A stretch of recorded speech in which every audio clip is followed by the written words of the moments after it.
안녕하세요. 성경 이야기를 전하는 샘물입니다. 기독교에서는 하나님의 속성에 대해 여러 가지를 말하고 있습니다. 이번 영상에서는 그 중에서 무소부재에 대해 생각해 보겠습니다. 무소부재는 없는 곳이 없다는 뜻입니다. 성경이 무소부재에 대해 증거하고 있을까요? 일반적으로 그렇게 주장하는 내용을 보겠습니다.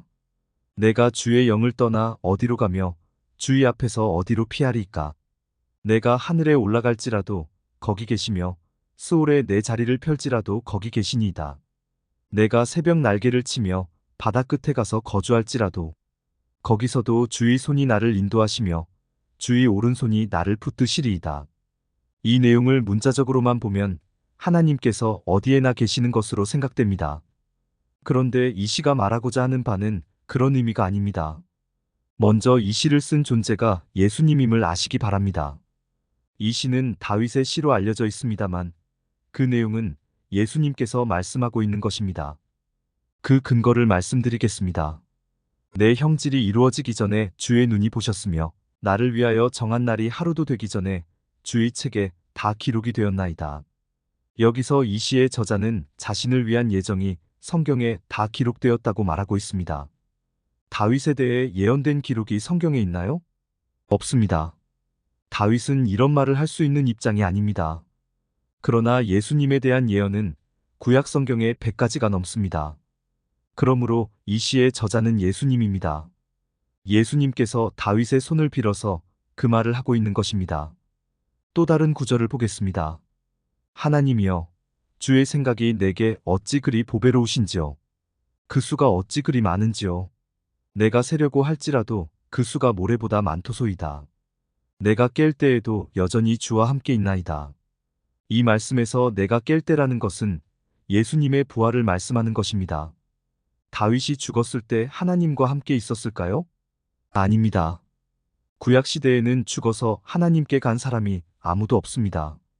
그것은 예수님의 말씀으로부터 알 수 있습니다. 하늘에서 내려온 자, 곧 인자 외에는 하늘에 올라간 자가 없느니라. 예수님은 자신 외에는 하늘에 올라간 자가 없다고 말씀하고 있습니다. 구약 시대에는 죄로 인해서 아무도 하나님께 갈 수 없었습니다. 그래서 예수님께서 오셔서 피를 흘리신 것입니다. 그 피로 우리 죄를 씻을 생명수 샘물이 만들어졌습니다. 그 결과 예수님의 부활 후에 구약 시대 성도들이 음부에서 나와 하나님의 세계로 옮겨졌습니다. 그 장면을 마태가 이상 중에 보고 이렇게 기록했습니다. 무덤들이 열리며 자던 성도의 몸이 많이 일어나되 예수의 부활 후에 그들이 무덤에서 나와서 거룩한 성에 들어가 많은 사람에게 보이니라. 또한 요한이 계시록에 이렇게 기록했습니다. 그들이 새 노래를 불러 이르되 두루마리를 가지시고 그 인봉을 떼기에 합당하시도다.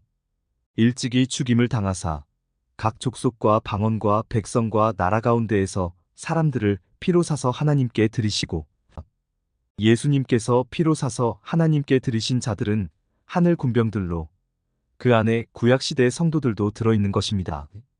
그래서 그들은 하나님의 세계에 가 있습니다. 그러므로 다윗도 죽어서 음부에 가 있다가 예수님의 부활 후에 하나님의 세계에 들어갔습니다. 따라서 이 시에서 내가 깰 때에도 여전히 주와 함께 있나이다라는 말의 의미는 예수님께서 십자가 위에서 돌아가신 후에 부활하시고 하나님의 세계로 가실 것을 예언한 것입니다.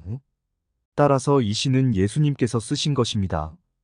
그럼 8절에서 하나님께서 하늘에도 계시고 스올에도 계신다고 한 말은 무엇일까요? 이 시가 말하는 바는 실제 하나님께서 여기에도 계시고 저기에도 계시다는 것이 아니고 내가 그곳에 간다고 해도 하나님께서 나를 보호하실 것이라는 의미입니다. 그러므로 이 말씀은 하나님께서 안 계신 곳이 없다는 의미가 아닙니다. 예레미야서에 이런 말씀이 있습니다. 여호와의 말씀이니라. 사람이 내게 보이지 아니하려고 누가 자신을 은밀한 곳에 숨길 수 있겠느냐? 여호와가 말하노라. 나는 천지에 충만하지 아니하냐? 이 말씀을 보면 하나님께서 천지 어디에나 계신 것으로 오해할 수 있습니다. 그런데 이 구절은 오역입니다. 본 의미는 내가 천지를 충만케 하지 아니하냐입니다. 이것은 누구도 여호와의 손길을 피할 수 없다는 의미로 하신 말씀입니다. 그러나 여호와께서 사람들을 직접 살피시는 경우는 극히 드뭅니다. 대부분은 천사들을 통해서 보고를 받고 내용을 아시는 것입니다. 물론 하나님은 필요할 때 어디라도 가실 수 있습니다. 하나님께서는 바벨 사건 때 그 일을 보시려고 이 땅에 오셨습니다. 여호와께서 사람들이 건설하는 그 성읍과 탑을 보려고 내려오셨더라. 하나님께서 이 땅에 계시기 때문에 보신 것이 아니고 그들이 하는 일을 보려고 직접 오신 것입니다. 소돔과 고모라 사건 때에도 그렇습니다. 여호와께서 또 이르시되 소돔과 고모라에 대한 부르짖음이 크고 그 죄악이 심히 무거우니 내가 이제 내려가서 그 모든 행한 것이 과연 내게 들린 부르짖음과 같은지 그렇지 않은지 내가 보고 알려하노라.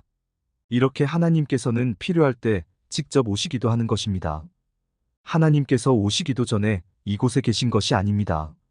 하나님께서 지상에 오신 경우는 손꼽을 정도로 적습니다. 하나님은 하나님의 세계, 즉 셋째 하늘에 계십니다. 하나님께서 아무 때나 아무데나 계신 것이 아님을 아시기 바랍니다. 끝까지 시청해 주셔서 감사합니다.